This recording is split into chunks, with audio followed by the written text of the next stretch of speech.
Ou no sentido de alguém que está criando um livro, é muito interessante se pensar como se Deus tivesse ali decidido escrever uma história do casamento do seu filho. Então ele começa a fazer um livro que vai escrever a história do seu filho com a sua noiva, a noiva do seu filho. Então você vê que ele já começa com a criação de todas as coisas, né? Começa com a criação dos céus e a terra, porque cada um que vai casar, o pai, ele prepara normalmente, né, a casa também para o seu filho. O pai que tem a condição, ele prepara também a casa para o seu filho. Então, numa ótica de sombras e realidade, Deus forma o céu e a terra. O céu, ele formou para ele, que é ele, o próprio Jesus, o Espírito Santo e todos os seres espirituais. Porém, a terra ele deu aos homens. E é aqui na terra que ele faz uma espécie de sombra daquilo que ele vai cumprir com a realidade. Ele começa agora com a criação de todas as coisas, né? E no quarto dia da criação,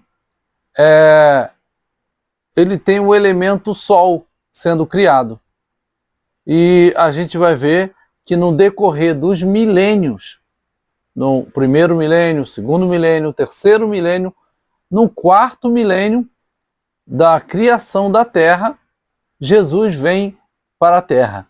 Porque há uma contagem de tempo, né, pela genealogia, e isso podemos ver a quantidade de anos até a vinda de Jesus. Então, tipo de Adão até Noé, praticamente 2 milênios, até o dilúvio ali, né? Foi no segundo milênio. E do segundo milênio até Jesus, de Noé a Jesus, mais 2 milênios, né? Que compreende ali o segundo milênio até Abraão, por ali, né? E dali para cá, até Jesus, 2 milênios. Então, 4 milênios se passaram. E nesse quarto milênio, nasce Jesus.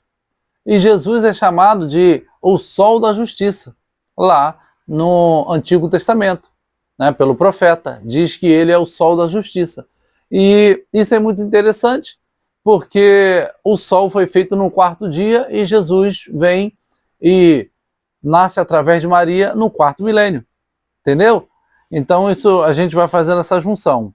Voltando um pouco lá para ainda para a criação, passa então o quinto dia da criação e vem o sexto dia da criação. No sexto dia vem a criação do homem, Adão. E também é criado ali, antes dele um pouco, os animais. Todos os animais foram criados no sexto dia. E Adão é criado ali no sexto dia e logo também Deus dá um profundo sono a Adão e tira do seu lado a sua esposa, aquela que seria a sua ajudadora, né, que é chamada de Eva. E isso faz um apontamento para Jesus, que quando ele morre na cruz do Calvário, que ele é colocado no sepulcro, ele fica ali com Adão, que foi dado um sono profundo a Adão, para que quando ele acordasse, Eva estaria do seu lado. Então, nesse momento, Jesus recebe o sono profundo, digamos assim, da morte, né?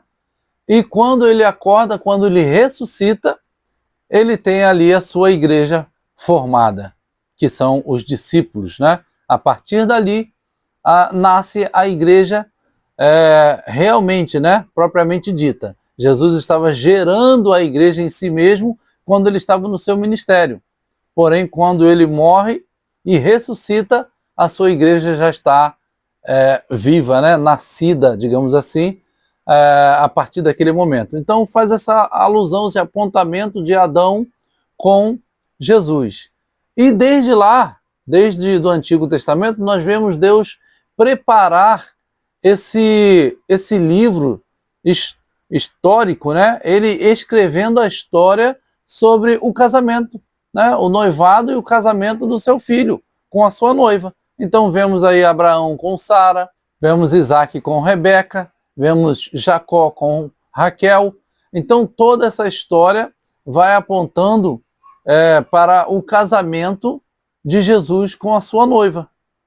Ela vem permeando, tal como Jesus está em todo o Antigo Testamento, a sua noiva também está representada ali no Antigo Testamento. E quando chega no Novo Testamento, ela é apresentada, né, como a própria noiva ali pelos seus discípulos, né, representada pelos seus discípulos. E quando vamos para o final da história, vemos Deus representando duas cidades, como duas mulheres. Uma delas é uma prostituta, que é chamada de Grande Babilônia. E a outra é uma chamada de Cidade Santa, que é a Nova Jerusalém. Então, fazendo ali um paralelo entre a antiga Jerusalém e a Nova Jerusalém. A Jerusalém de baixo, que é essa Jerusalém que está lá no Oriente Médio, como Gálatas, né? O apóstolo Paulo, ele muito bem fala sobre isso. Em Gálatas, capítulo 3, faz uma comparação entre Sara e Agar. Aqueles que são descendentes de Sara, que acreditaram em Cristo, espiritualmente falando, e aqueles que são descendentes de Agar, os que não acreditaram em Cristo, estão ainda escravos, né, no Egito, digamos assim, porque Agar era egípcia. Então, isso tudo vai apontar para a Jerusalém que é espiritual, chamada de cima, do alto, e a Jerusalém que é terrena, que são todos aqueles que não creem em Jesus, né? Todos aqueles que creem em Jesus, sendo eles judeus ou gentios, fazem parte da Nova Jerusalém. Então, faz parte da noiva de Cristo, que é chamada o corpo de Cristo. Cristo é o cabeça e a sua noiva é o seu corpo. Tal como o apóstolo Paulo explica, né, a situação de um casamento, em que o homem é o cabeça, como Cristo é o cabeça da sua igreja, e a sua esposa é o seu corpo. Aí diz, qual é aquele que não vai alimentar o seu próprio corpo, não vai proteger, não vai defender, não vai cuidar do próprio corpo, né? Por isso que diz que o homem deve amar a sua esposa, né? Como Cristo amou a sua igreja. E diz que a mulher deve ser submissa ao seu marido, porque no entendimento, a cabeça é que manda no corpo, no sentido de ordenar o que precisa ser feito, né? Para eu pegar algo com a minha mão, primeiro a minha mente precisa mandar esse comando. Para eu caminhar, para eu fazer o que tiver que fazer, eu preciso que a minha mente, que está na minha cabeça, envie esse comando. Porém, esta relação de cabeça e corpo, daquele que está no comando e o outro que está submisso, não quer dizer ser subjugada. A mulher é submissa e não subjugada, certo? O homem deve amar a sua esposa como Cristo amou. É muito difícil amar a sua esposa como Cristo amou e se deu por ela, né? Porque o amor de Cristo é algo muito, muito grande, muito alto, né? Então a grande responsabilidade que Deus colocou em cima do homem para com sua esposa é quase que maior do que ela ser submissa ao homem.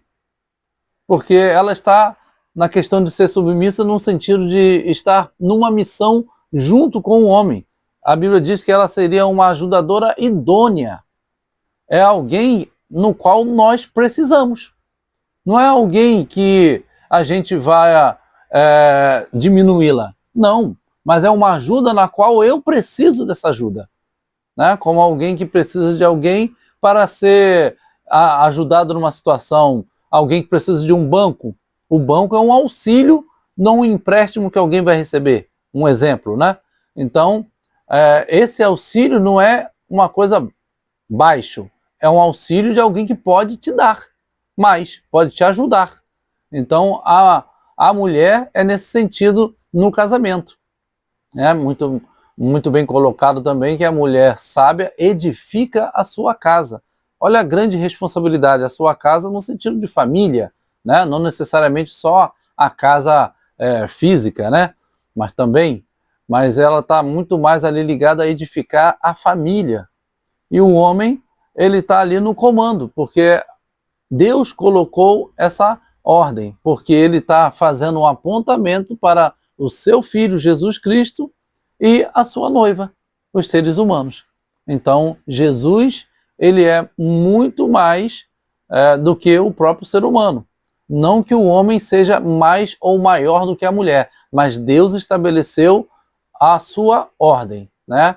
A mulher sendo submissa ao marido e o marido amando a sua mulher. Então eu vejo aqui realmente uma história de Deus com o ser humano como um pai que está todo feliz que o seu filho vai casar. Então ele prepara uma casa maravilhosa para a sua noiva estar se preparando, né? Que é a própria terra, e depois ele vem para essa casa para morar com essa noiva, né?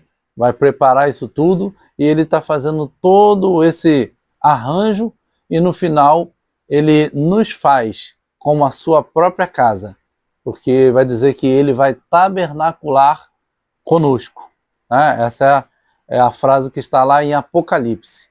E o próprio Deus vai estar vivendo em nós e nós nele. Isso é maravilhoso, né? É o que Deus tem preparado para cada um de nós e nós devemos nos preparar cada dia mais com o Espírito Santo, pedir orientação ao Espírito Santo, pedir cada dia mais um reforço para que a gente possa chegar até o fim da nossa jornada fiéis ao Senhor.